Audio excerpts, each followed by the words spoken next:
Hello everyone, हमारा आज का टॉपिक है इफेक्टिव क्लासरूम कम्युनिकेशन, जो कि मोस्ट इम्पॉर्टेंट है। अगर क्लासरूम का इन्वायरमेंट आपका पॉजिटिव होगा, क्लासरूम इफेक्टिव क्लासरूम होगी, तभी स्टूडेंट्स का आउटपुट अच्छा आएगा, राइट। अगर हमें स्टूडेंट का रिजल्ट अच्छा चाहिए तो क्लासरूम आपका किस तरह से होना चाहिए, इफेक्टिव क्लासरूम। और इसमें टीचर एंड स्टूडेंट दोनों ही एक इम्पॉर्टेंट रोल प्ले करते हैं। तो चलिए देखते हैं क्लासरूम कम्युनिकेशन के कौन कौन से फैक्टर्स हैं जो कि इम्पॉर्टेंट हैं, राइट। चलें, तो पहला है आपका स्पष्टता और संक्षिप्तता। क्लासरूम में जो भी पाठ्यक्रम है वो आपका स्पष्ट रूप से स्टूडेंट को भी पता होना चाहिए, एंड ये टीचर की रिस्पॉन्सिबिलिटी बनती है कि उनको बताएं, और संक्षिप्त रूप से पढ़ाना चाहिए। मतलब ऐसा नहीं कि इतना ज़्यादा पढ़ा दिया जाए या फिर इतना ज़्यादा इलेबोरेट कर दिया जाए कि बच्चे कंफ्यूज हो जाएं। नेक्स्ट, सक्रिय रूप से सुनना। तो ये स्टूडेंट के लिए एंड टीचर के लिए, दोनों के लिए है कि इफेक्टिव क्लासरूम में अगर टीचर पढ़ा रहे हैं तो आपको एक्टिवली पार्टिसिपेट करना है, एक्टिवली सुनना है।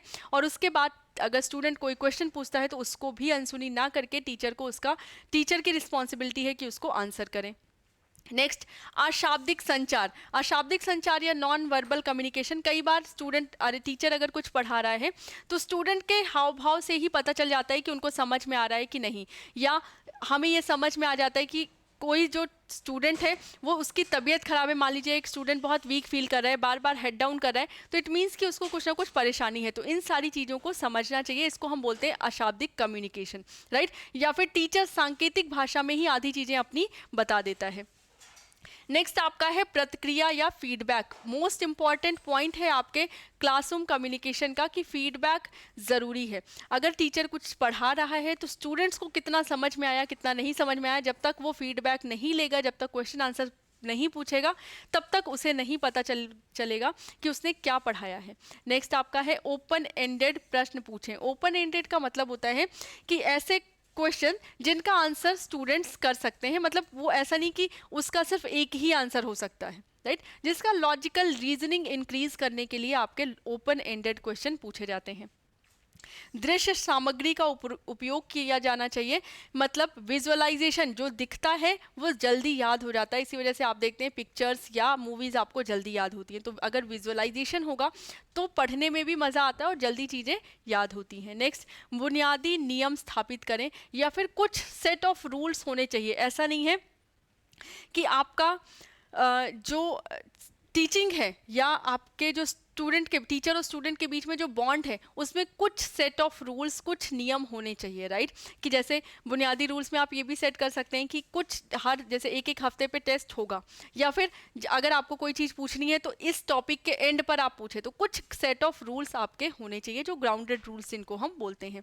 नेक्स्ट है सांस्कृतिक संवेदनशीलता। आपको अगर जिस भी कल्चर में आप पढ़ा रहे हैं, जैसे अभी बिहार के लिए आपकी वैकेंसी निकली है, तो बहुत सारे टीचर ऐसे जाएंगे जो कि नॉन बिहारी होंगे, जो बिहार से नहीं होंगे। तो उनको सबसे पहले तो एक एम्पैथिक माहौल क्रिएट करना पड़ेगा, एक समानुभूति की, पहले उस ग्राउंड पे पहुंचे, उनके संस्कृति को समझें और उसके बाद उनके अकॉर्डिंग उनको पढ़ाना स्टार्ट करें। शिक्षण विधियों में विविधता। तो मल्टीपल शिक्षण विधियां इस्तेमाल करनी चाहिए।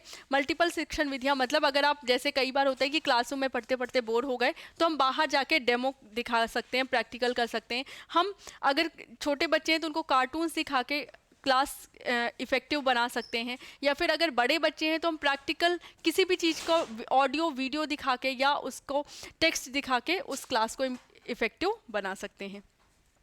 नेक्स्ट आपका है विद्यार्थियों की आवश्यकताओं को के अनुरूप ढले। जिस हिसाब से विद्यार्थी को चाहिए, ऐसा नहीं कि टीचर का लेवल और स्टूडेंट का लेवल अलग अलग हो, जिस हिसाब से विद्यार्थी को ज़रूरत हो उस हिसाब से टीचर को पढ़ाना चाहिए।